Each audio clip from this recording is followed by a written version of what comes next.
नमस्कार, मैं आपके साथ विशाल और आप देख रहे हैं हमारा खास शो। इस शो पर हम अक्सर बात करते हैं पाकिस्तान की। पाकिस्तान जो इन दिनों न सिर्फ अपने गृह कलेश से गुजर रहा है बल्कि दुनिया भर में उसकी थू-थू हो रही है। लेकिन पाकिस्तान उसके बावजूद भी दुनिया में खुद की ताकत दिखाने की कोई कसर नहीं छोड़ता। पाकिस्तान की खस्ता हालत और अशांत पाकिस्तान अब अपनी कंगाली के हाल को सुधारने में जुटा हुआ है। इसी कड़ी में फटेहाल बांग्लादेश ने अपनी सेना के लिए कंगाल पाकिस्तान से खरीदे जमकर हथियार। करीब 52 साल बाद पाकिस्तान से हथियार लेकर पानी का जहाज बांग्लादेश पहुंचा। पूर्व प्रधानमंत्री शेख हसीना की ओर से बचाए गए राजकोष का जमकर दुरुपयोग हो रहा है। पाकिस्तान से हुई खरीदारी में दलाली को लेकर मोहम्मद यूनुस की सरकार संदेह के घेरे में है। बांग्लादेश से पूर्व प्रधानमंत्री शेख हसीना का तख्ता पलट होने के बाद नोबेल पुरस्कार विजेता यूनुस ने बांग्लादेश में अंतरिम सरकार राष्ट्रपति के तौर पर कार्यभार संभाला। अभी कार्यभार संभाले उन्हें ज्यादा समय भी नहीं हुआ कि फौज की तरफ से बताया गया कि फौज के पास मौजूद गोला बारूद और राइफलों के राउंड आदि खत्म होने की कगार पर है। ऐसे में जरूरत है कि इस सामान को मंगाया जाए। दिलचस्प ये है कि बांग्लादेश की स्थितियों को देखते हुए ज्यादातर देशों ने गोला बारूद की बाबत कोई संतोषजनक जवाब नहीं मिला। बांग्लादेश में मौजूद सलाहकारों ने भारत की जगह किसी और देश से गोला बारूद मांगने को कहा।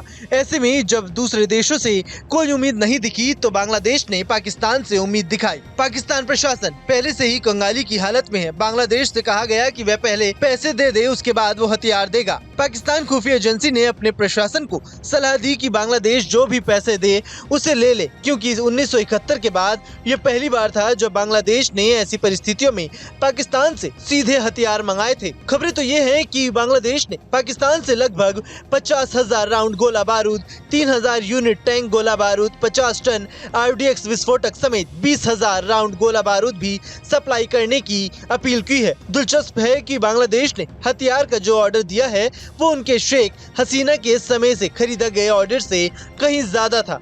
इसकी वजह से 52 साल बाद हथियारों से भरा एक जहाज पाकिस्तान से बांग्लादेश के चटगांव बंदरगाह पहुंचा, जिसमें बताया जा रहा है कि हथियारों के अलावा कुछ दूसरे सामान भी शामिल है। हालांकि इस बात की अभी तक आधिकारिक पुष्टि नहीं हो सकी कि बांग्लादेश के पास पाकिस्तान से कितने हथियार पहुंचे हैं। इस बात की भी चर्चाएं तेज हो गई है कि पाकिस्तान से पानी के रास्ते सीधा एक जहाज मध्य नवंबर में बांग्लादेश के चटगांव बंदरगाह पर पहुंच गया था। फिलहाल आने वाले समय में बांग्लादेशी सेना इन हथियारों का अपने हिसाब से इस्तेमाल करेंगी, लेकिन हथियारों के इस जखीरे का खरीद में दलाली की बातें अब सामने आ रही है, जिसको लेकर दुनिया भर में कई तरह के बांग्लादेश सरकार को लेकर सवाल खड़े हो रहे हैं।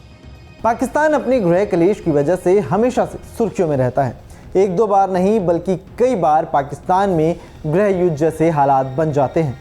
एक बार फिर से पाकिस्तान की हालत नाजुक है, वो भी गृह युद्ध की वजह से। इसका कारण है PTI यानी इमरान खान की पार्टी के कार्यकर्ता, जिसकी वजह से पाकिस्तान में अशांति फैल गई है।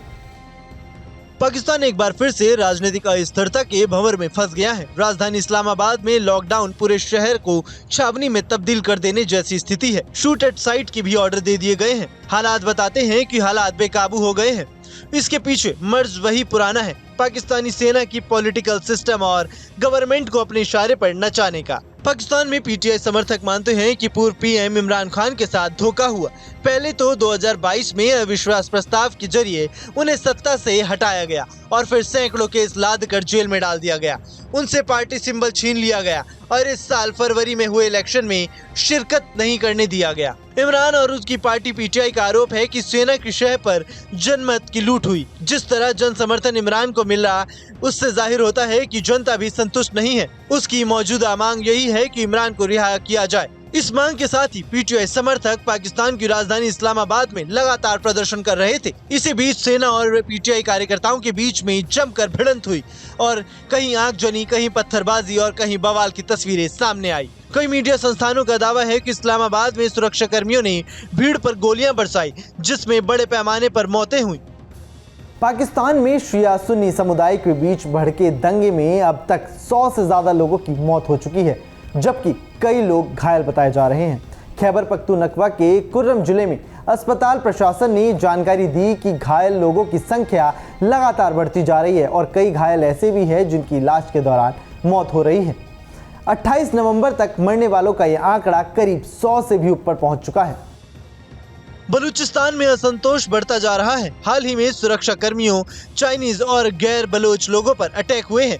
बंटवारे के बाद से आजादी मांग रहे बलूचिस्तान के मसलों पर पाकिस्तान की कोई सरकार ठीक से नहीं संभाल पाई। ऐसे में अब देश की राजधानी में ही नया फ्रंट खुलना उसके लिए और बुरी खबर है। सत्ता और सेना के बीच पिसती रही पाकिस्तानी जनता के सामने मूलभूत सुविधाओं का भी सवाल है। जनता से उम्मीदें भी खींच ली है। वहीं खैबर पख्तूनख्वा की सरकार और प्रशासन दोनों समुदाय से अशांति की अपील कर रहे हैं। हालांकि दोनों ही पक्षों ने समझौता कर लिया था, लेकिन इसके बावजूद भी दंगे भड़कने लगे। दरअसल ये हिंसा बीती 21 नवंबर को खैबर पख्तूनख्वा में शिया मुसलमानों पर आतंकवादी हमले में भड़की थी। अपने समुदाय के लोगों के मारे जाने के बाद भड़के शिया समुदाय ने पहले तो पुलिस चौकियों को निशाना बनाया और फिर सुन्नी समुदाय के लोगों पर हमले शुरू कर दिए। इसके जवाब में सुन्नी समुदाय ने भी हमला किया। इस तरह से शुरू हुए दंगे बढ़ते चले गए, जिसमें 100 से ज्यादा लोगों की अब तक मौत हो चुकी है। अब देखना होगा कि पाकिस्तान में फैली अशांति कब तक शांत होती है।